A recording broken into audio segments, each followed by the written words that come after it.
교회의 가장 중요한 일은 예배드리는 것입니다. 그걸 위해 교회가 있습니다. 예배가 가장 중요한 것입니다. 예배 때 하나님께서 우리를 만나 주십니다. 찬송과 기도와 말씀으로 만나 주십니다.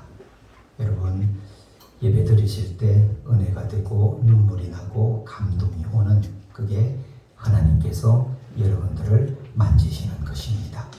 여러분들이 하나님을 경험하시는 것입니다. 하나님은 우리 앞에 형상으로 나타나시지 않습니다. 하나님은 예배 시간에 임재하십니다. 설교 때 감동이 있고 또는 찔림이 있다. 그분은 하나님을 말씀으로 만나고 있는 것입니다. 찬송도 보면 그 시간에 감동을 받고 눈물이 나고, 그 시간 역시 하나님을 만나는 것입니다. 교회는 예배가 가장 중요한 것입니다. 여러분, 주일 예배 빠지지 않고 드리시는 여러분 되시길 예수님의 이름으로 축복합니다. 그리고 교회가 하는 중요한 일이 또 하나 있습니다. 전도와 선교입니다.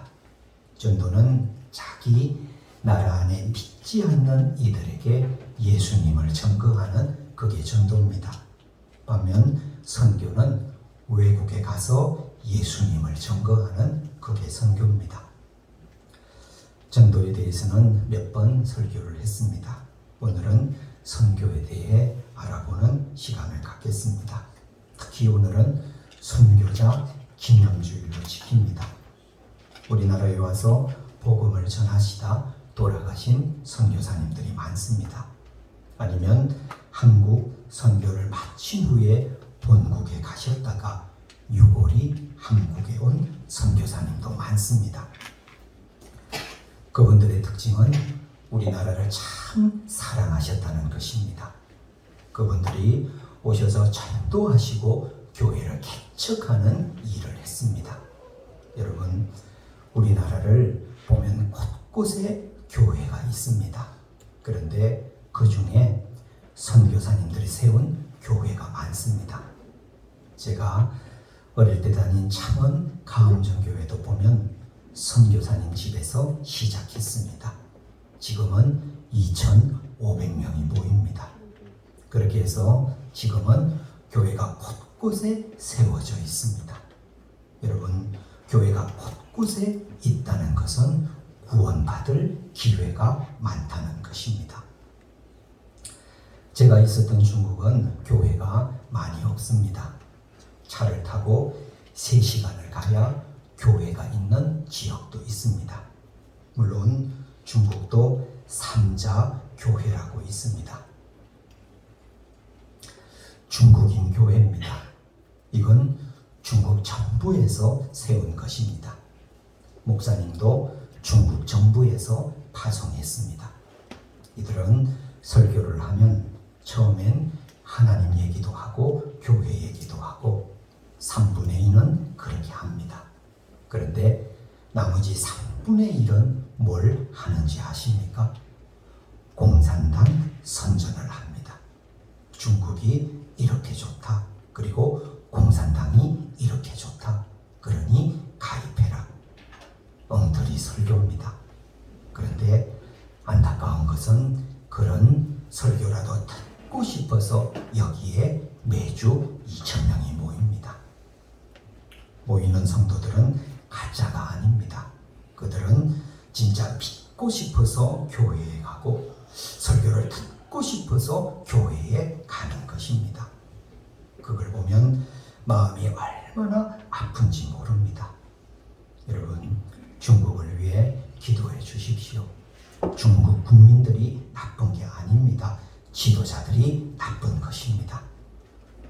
선교사님들이 이런 곳에 가서 몰래 가정교회를 열어 중국인들을 전도해서 예배드리는 것입니다. 참 귀한 것입니다.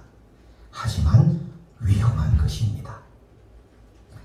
여러분, 중국에서 검열을 받고 감시를 당하는 게 어떤 느낌인지 아십니까? 제가 중국에서 조선족 교회에 와서 설교를 좀 해주십시오. 요청을 해서 갔습니다. 원래는 한국인 목사는 가면 안 됩니다. 그런데 와달라고 해서 갔습니다. 그런데 거기 공안이 있었던 것입니다. 거기서 당장에는 체포되지 않았습니다. 그런데 한 번은 공항에서 한국에 가는 비행기를 타려는데 공안들이 와서 당신 짐 내놔라. 짐을 다 가져가고 뒤집어 엎고 조사를 하고 그걸 공항에서 몇 번이나 경험했습니다. 그때의 기분 참 좋지 않았습니다. 무섭기도 하고. 그런데 선교사님들은 날마다 이런 위협에 시달리고 있습니다. 그렇게 하다 이번에 다 추방된 것입니다. 옛날에 우리나라에 오신 선교사님도 똑같은 위협 속에 선교 활동을 했습니다. 광군에 잡혀가서 감옥에 갇히기도 하고 심하면 순교하고. 그리고 당시 선교사님들을 보면 다 잘 사는 나라에서 왔습니다. 미국에서 왔고 캐나다, 영국에서 왔고 호주에서 왔습니다. 그분들 직업을 보면 의사가 많습니다. 간호사도 많고 교수도 있고 자기 나라에 있었으면 얼마든지 편안하게 살고 잘 먹고 출세할 수 있습니다. 그리고 그 중에는 목사님들도 있었습니다. 목사님들이 선교사로 오신 것입니다. 그런데 목회도 미국 같은 나라에서 했으면 얼마나 편안하게 했을지 모릅니다. 우리나라에 와서 고생을 하고 병으로 고통받고 그동안 주부에 실었던 선교사님 중에 이런 분들이 젊은 나이에 병으로 과로로 돌아가신 분들입니다. 로비 캔드릭 25세 맹장염으로 순교하셨습니다. 제임스 홀 평양에서 의사로 활동하다 과로로 34세에 순교하셨습니다. 다니엘 기포트 선교사 교회를 개척하고 열심히 선교 활동을 하다 이질에 걸려 순교하셨습니다. 몇 살이에요? 40세. 그리고 아펜젤러 선교사님 학교를 세우는데 열심으로 헌신하셨습니다. 배제학당을 세우고 배제대학을 세우며 교육 부분에 열심히 헌신하셨습니다. 어느 날 목포에서 열리는 성경협력 집회에 가시다 배가 침몰했습니다. 선교사님은 수영을 잘합니다. 그런데 같이 갔던 조선인 신자 2명을 건지느라 자신은 힘이 빠져 나오지 못했습니다. 선교사님의 시신은 찾지 못해 지금도 야마진에 가묘, 가짜묘로 묻혀 있습니다. 이게 아펜젤러 선교사님의 묘. 그런데 이건 가묘입니다. 시신이 없으니까 가묘로 만든 것입니다. 이분은 윌리스 그린필드 선교사님. 이 선교사님은 우리 경북에서 활동하신 분입니다. 늘 걸어서 선교하셨는데 걸어서 다닌 거리가 무려 6,000리, 2,640km를 걸어서 선교하셨습니다. 구미 옥계교회 남률교회를 세우기도 하셨습니다. 그러다 건강이 악화되어 37의 젊은 나이에 천국에 가셨습니다. 그리고 이분은 윌리엄 스왈렌 선교사님, 유명한 깡패 김익두를 회개시켜 한국의 큰 부흥사로 만들었던 선교사님이십니다. 그리고 우리 대구 경북 지역에 사과를 보급시킨 선교사님이십니다. 그리고 죄송합니다. 조금 더 제가 이분은 꼭 소개시켜 드리고 싶습니다. 윌리엄 얼조 선교사님. 우리나라에 와서 선교를 했습니다. 일제가 강제로 추방했습니다. 그러자 잠시 나갔다가 해방이 돼서 다시 왔습니다. 그러다 6.25 전쟁이 났습니다. 그때 아들 윌리엄 해밀턴 쇼가 자원 입대해서 우리나라에 대위로 왔습니다. 그리고 서울 탈환 작전을 하다 전사했습니다. 아버지는 슬픔에 잠겨 아들을 야마진에 묻었습니다. 그리고 아들이 묻혀있는 한국을 떠나지 못합니다. 대전 모건대학교 교수로 있다 1967년 세상을 떠나 아들과 같이 야마진에 묻힙니다. 다 우리나라를 위해 헌신하고 목숨을 바친 것입니다. 그리고 제가 순서를 조금 잘못했습니다. 그리고 이 묘비들을 보십시오. 이건 아이들 묘지인 것입니다. 선교사 부모를 따라 우리나라에 왔다 콜레라 장티푸스 이질로 죽은 것입니다. 태어나서 1년 또는 2년 안에 죽은 것입니다. 여러분, 하나님이 우리를 사랑하셔서 이 땅에 선교사님들을 보내신 것입니다. 그리고 많은 교회를 세우시고 그리고 전도해서 우리가 예수님을 믿게 된 것입니다. 조금 넘어가세요. 영상을 하나 보겠습니다. 영상은 이분의 아내입니다.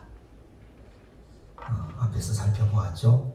평양에서 의사로 활동하다 과로로 34세에 순교하신 제임스 홀의 아내, 이 아내에 대한 영상을 잠깐 한번 보도록 하겠습니다. 불을 좀 꺼주십시오.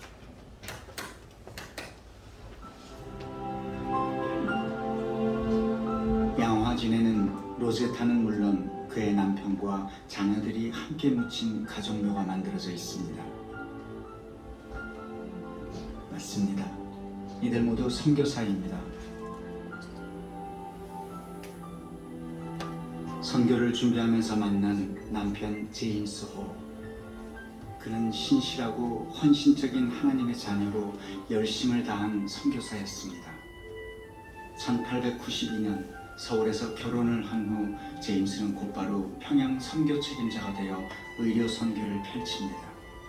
그때 첫 아이 셔우드는 6개월 갓난쟁이였죠. His father was involved with pioneer mission work, medical mission work, and the Sino-Japanese War took place during his lifetime, and he developed typhus after going up to Pyongyang and assisting the wounded up there, and he contracted typhus fever and came back to. 청일 전쟁의 분수령이었던 평양 전투. 제임스 홀은 자신의 몸을 돌볼 틈도 없이 부상당한 환자들을 치료하며 복음을 전했습니다. 그의 마지막 죽음의 순간도 로제타의 일기 속에 남아 있습니다. 남편의 눈은 슬픈 듯 나를 바라보았고 띄엄띄엄 사랑한다고 말해주었다. 마지막으로 애써 나에게 하려던 말은 내가 평양에 간 것을 원망하지 말라는 것이었다. 제임스는 말했다. 나는 주님을 위해 기꺼이 평양에 갔고 그분께서 그 뜻을 다 헤아려 주실 거라고. 혹시 울음소리가 들릴까 싶어 안간히 웃으며 울음을 참아야 했다. 그러나 아무리 애를 써도 베개는 눈물로 젖었고 한 번도 하지 않았던 애원의 기도가 터져나왔다. 사랑하는 남편을 데려가지 말라고.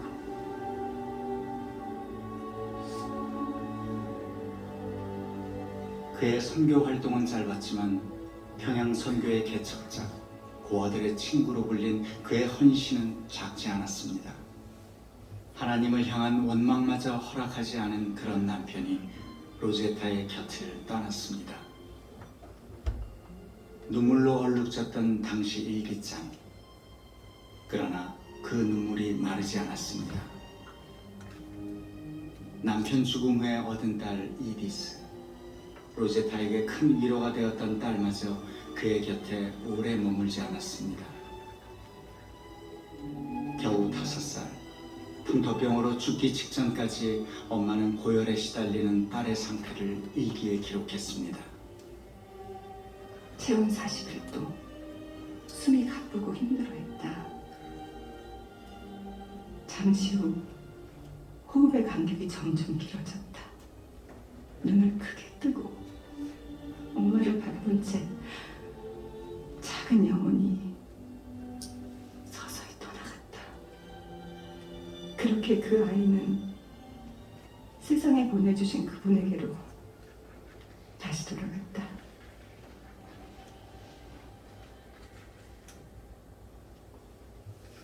the early women missionaries. And the first is what was the hardest, I think, was trying to raise their children. Because 1 out of every 7 of the missionary children died. And in Korea, I think it was about 1 in every 2 children died in those years before antibiotics. And some women lost all of their children because they had dysentery and typhus and typhoid and encephalitis and horrible, and the Korean children too. But this was a bond between Korean women and the missionary wives, is that they were always concerned about their children and trying to keep their children alive to grow up. 길을 모르니 나를 도와주소서. 자신마저 가슴에 묻고 참담했던 로제타의 마음이 일기 속에 선영합니다. 밤이 찾아오면 쓸쓸함도 함께 온다. 간절한 노래입니다. 제잘되던 어린 아이의 입맞춤과 작은 손이 없어진 지금 그 아이가 없는 삶은 너무도 힘겹다. 그러나 우리가 이해하지 못하는 다른 이유로 하나님께서는 그 아이를 데려가셨으리라. 신앙의 힘으로 선교의 길을 이어간 모세는 평양에 남편의 이름을 딴 기홀 병원을 세웁니다. 또한 딸의 이름을 딴 어린이 병원도 설립하죠. 불을 켜주십시오. 남편을 잃고 자녀를 잃었습니다.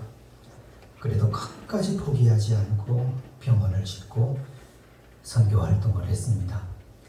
여러분, 양화진 꼭 한번 가보실 필요 있습니다. 저는 2번을 갔습니다.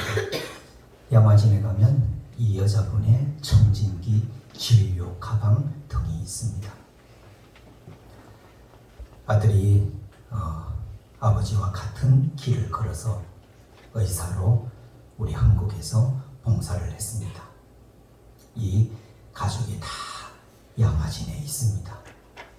이렇게 이 땅을 위해 목숨 바쳐 헌신하고 저들은 천국에 가셨습니다. 저분들을 볼 때 우리가 할 일은 어떤 겁니까? 첫째, 감사의 마음입니다. 저들이 있어 복음이 있다. 저분들이 있어 내가 구원받은 거다. 저들을 보내주신 하나님께 감사드려야 하는 것입니다. 둘째, 빚을 갚는 것입니다. 지금은 감사하게도 우리가 빚진 자로서 다른 나라에 선교사를 보내고 있습니다. 그들을 위해 기도하고 또 후원하는 것입니다. 여러분, 저는 헌금을 강요하는 설교는 잘 안 합니다. 그런데 선교 헌금은 하시라고 부탁을 드립니다. 왜요? 우리는 빚진 자니까. 많이는 말씀드리지 않겠습니다. 1,000원이라도 하십시오. 여러분, 선교사님들을 보면 10년, 20년 선교를 하면 한국에서 오는 선교비가 끊어질 때가 많습니다. 그런데 하나 둘 끊어지면 돈만 끊어지는 게 아닙니다. 아, 마음이 끊어지는구나. 내가 잊혀지는구나. 라는 생각이 들어 많이 힘듭니다. 선교원금 1,000원이라도 하면 돈이 문제가 아닙니다. 내가 잊혀지지 않았구나. 라는 생각이 들어 마음이 얼마나 위로가 되는지 모릅니다. 몇 주 전 어떤 집사님 한 분이 선교원금을 하셨습니다. 그런데 10만 원을 하셨습니다. 많이 하셨지요. 그래서 전화를 걸어 집사님 선교원금을 많이 하셨네요. 그러자 하시는 말씀이 목사님 저는 수입이 없어 11조도 못합니다. 나이가 있어 전도도 선교도 잘 못합니다. 대신 선교원금을 조금 드렸습니다. 이걸로 교회가 선교를 하면 좋겠다고. 저는 그 돈이 100만 원, 1000만 원 보다 훨씬 더 크고 그리고 감사하게 느껴졌습니다. 일주일 내내 기분이 얼마나 좋았는지 모릅니다. 여러분, 선교는 우리가 절대로 놓쳐서는 안 됩니다. 우리가 전도할 때 그리고 선교할 때 여러분의 집이 축복을 받습니다. 그리고 교회가 복을 받습니다. 저는 여러 교회를 보고 부목사 생활을 했습니다. 그런데 선교하고 전도하는 교회는 절대 망하지 않습니다. 문을 닫지 않습니다. 계속 부름을 하고 쓰임을 받습니다. 여러분, 부탁을 드립니다. 우리 교회, 어떤 교회로 하나님 앞에 서야 하겠습니까? 저는 전도하는 교회, 선교하는 교회가 되어야 된다. 그렇게 말씀을 드립니다. 그렇게 되어서 하나님을 기쁘시게 하고 선교사님에게 도움이 되고 우리 가정과 교회가 하나님의 축복을 받는 그런 교회로 주님 다시 오시는 그날까지 쓰임받고 칭찬받는 그런 교회가 되기를 바랍니다. 그런 교회로 든든히 세워지는 우리 교회가 되기를 예수님의 이름으로